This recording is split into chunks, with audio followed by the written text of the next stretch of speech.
सभी श्याम प्रेमियों को जय श्री श्याम। कैसे हैं आप सब? आशा करती हूँ कि आप अपने स्थान पर कुशल से होंगे। आज हम श्रीमद् भागवत गीता के तीसरे अध्याय का वर्णन करेंगे, जिसका नाम है कर्म योग। कुरुक्षेत्र की भूमि में चारों ओर शंखनाद गूंज चुका था। रथों की डंकार और सैनिकों की हुंकार से वातावरण भारी हो उठा था। अर्जुन अभी भी अपने सारथी श्री कृष्ण से व्याकुल मन से बातें कर रहे थे। पहले अध्याय में उन्होंने युद्ध न करने का निर्णय जताया था और दूसरे अध्याय में श्री कृष्ण ने उन्हें आत्मा का शाश्वत स्वरूप समझाया।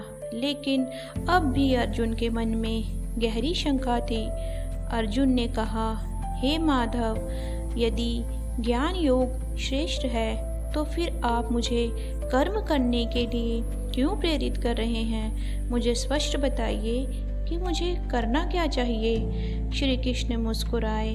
उन्होंने अर्जुन की ओर देखा और बोले, हे पार्थ, संसार में दो प्रकार के मार्ग बताए गए हैं।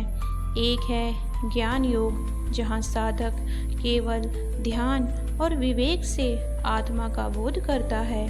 दूसरा है कर्म योग, जिसमें मनुष्य निष्काम भाव से अपने कर्तव्यों का पालन करता है। केवल कर्म से भागकर कोई भी मुक्त नहीं हो सकता।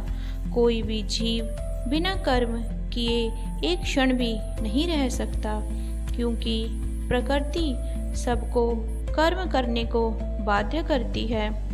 ये सारी बातें अर्जुन सुन रहे थे। श्री कृष्ण ने उन्हें फिर समझाया, जो केवल बाहर से कर्म त्याग देता है पर मन में विषयों की कामना करता है, वह मिथ्याचारी कहलाता है। लेकिन जो इंद्रियों को नियंत्रित करके मन से सबको सम्मित रखकर कर्म करता है, वही सच्चा साधक है। हे अर्जुन, जैसे लोग भोजन के लिए यज्ञ करते हैं, उसी प्रकार सारे कर्म भी यज्ञ भाव से किए जाएं। जब कर्म यज्ञ के लिए किया जाता है तो वह बंधन नहीं देता, बल्कि आत्मा को शुद्ध करता है। श्री कृष्ण आगे कहते हैं, अर्जुन की उत्पत्ति के साथ ही यज्ञ और कर्म की रचना हुई है। यदि मनुष्य इस व्यवस्था को तोड़कर केवल भोगों में लीन हो जाए तो वह व्यर्थ जीवन बिताता है। जो बिना कर्म किए केवल दूसरों पर आश्रित रहता है, उसका जीवन निरर्थक है। लेकिन जो पुरुष अपने कर्तव्यों को करते हुए भी फल की इच्छा नहीं करता, वही सच्चा योगी है। हे कौन्ते, तुम युद्ध से क्यों डर रहे हो? स्मरण रखो, स्वयं श्री जनकादि राजाओं ने भी लोक संग्रह के लिए कर्म किए। यदि श्रेष्ठ जन कर्म छोड़ देंगे तो सामान्य लोग भी आलस और अकर्मता में पड़ जाएंगे। इसलिए तुम्हें भी अपने धर्म का पालन करना चाहिए। हे अर्जुन, कर्म का परित्याग मत करो। तुम्हारा धर्म है क्षत्रिय होकर युद्ध करना। यदि तुम धर्म युद्ध से भागोगे तो लोग तुम्हारी निंदा करेंगे और यह तुम्हारे लिए मृत्यु से भी अधिक दुखद होगा। इसलिए निष्काम भाव से युद्ध करो और कर्म करते हुए परमात्मा को समर्पित कर दो। इस प्रकार कर्म करते हुए भी तुम बंधन में नहीं फंसोगे। अर्जुन का मन अब धीरे धीरे स्थिर हो रहा था। उन्हें समझ में आने लगा कि कर्म से भागना समाधान नहीं है। सच्चा समाधान है अपने कर्तव्य को निभाना, लेकिन फल की लालसा छोड़कर। इस प्रकार तीसरे अध्याय में श्री कृष्ण ने अर्जुन को कर्म योग का रहस्य बताया।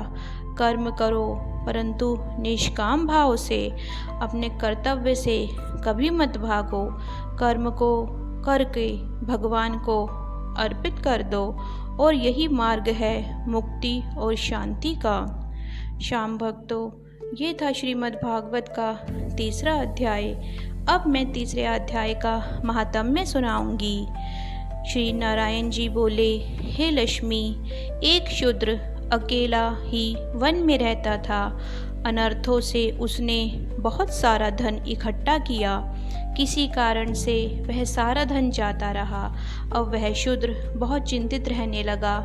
किसी से पूछता कि कोई ऐसा काजल बताओ जिसे नेत्र में डालकर पृथ्वी का पदार्थ निकाल लूं। तब किसी ने कहा, मांस मदिरा खाया पिया कर, सारे बुरे काम कर। अब वह सारे बुरे काम करने लगा।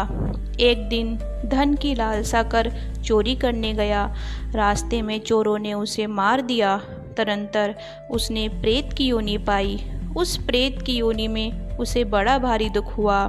एक वट के वृक्ष पर रात दिन चिल्लाया करता, कोई ऐसा भी है जो मुझे इस अधम देह से छुड़वाए। कुछ समय बाद उस शूद्र की स्त्री से एक पुत्र जन्मा। जब उसका पुत्र बड़ा हुआ तो एक दिन उसने अपनी माता से कहा, मेरे पिता क्या करते थे और उनका देहांत किस प्रकार हुआ। तब उसकी माता ने कहा, बेटे, तुम्हारे पिता चोर थे। एक दिन चोरी की लालसा से वन में गए और मार्ग में चोरों ने उन्हें मार डाला। तब उसने कहा, हे माता जी, क्या आपने उनका श्राद्ध करवाया था। तब उसकी माता ने कहा, नहीं। फिर पुत्र ने कहा, माता जी, हमें पिताजी का श्राद्ध करवाना चाहिए। यह कहकर वह पंडितों से पूछने गया और उनसे प्रार्थना की, हे पंडित जी, मेरे पिता एक दिशा में जाकर मृत्यु को प्राप्त हुए हैं, उनका उद्धार किस प्रकार होएगा। तब पंडितों ने कहा कि तुम गया जी जाकर उनका श्राद्ध कराओ, तब पितरों का उद्धार होगा। यह सुन उसने माता की आज्ञा लेकर गया जी को प्रस्थान किया। प्रयागराज का दर्शन करके स्नान किया और फिर आगे चला। रास्ते में एक वृक्ष के नीचे थककर बैठ गया। वहाँ उसको बहुत भय लगा। यह वही वृक्ष था जहाँ उसका पिता प्रेत की योनि में प्राप्त हुआ था। उसी जगह पर चोरों ने उसे मारा था। तब उस बालक ने अपना गुरु मंत्र पढ़ा। उसका एक और नियम था, वह एक अध्याय श्री गीता जी का नित्य पाठ किया करता था। उस दिन उसने श्री गीता जी के 3 अध्याय का पाठ कर उस वृक्ष के तले बैठकर पाठ किया। वह उसके पिता की प्रेत योनि ने सुना। सुन के उसकी प्रेत देह छूट गई और आकाश से विमान आए, स्वर्ग से विमान आए और वह विमान पर चढ़कर उसके सामने आया और आकर अपने पुत्र से कहा, हे पुत्र, मैं तुम्हारा पिता हूँ जो मरकर प्रेत योनि में गया था। इस तेरे पाठ करने से मेरी यह देह हुई। अब मेरा उद्धार हुआ है। अब तू गया जी में अपनी खुशी से जा। इतना सुनकर पुत्र ने कहा, हे पिताजी, आपकी कोई और इच्छा हो तो आप मुझसे कहें। तब उस देवदेह ने कहा, देख, मेरी 7 पीढ़ियाँ नरक में पड़ी हैं, वे बड़े दुखी हैं। अब तू श्री गीता जी के 3 अध्याय का पाठ करके उनको इस दुख से मुक्ति दिला।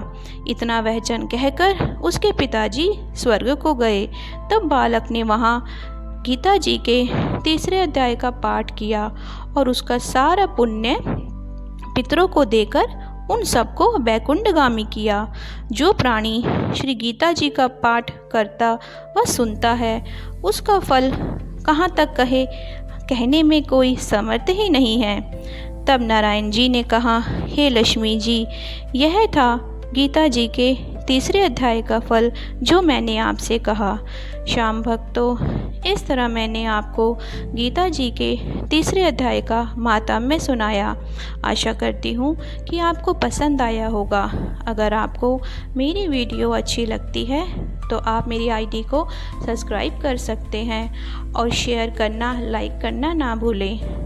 श्याम जी सभी का उद्धार करें, सभी पर अपना प्यार भरा आशीर्वाद बनाए रखें, सभी को प्यार से रखें। इसी कामना के साथ, इसी विश्वास के साथ, जय श्री श्याम, जय श्री श्याम, जय श्री श्याम।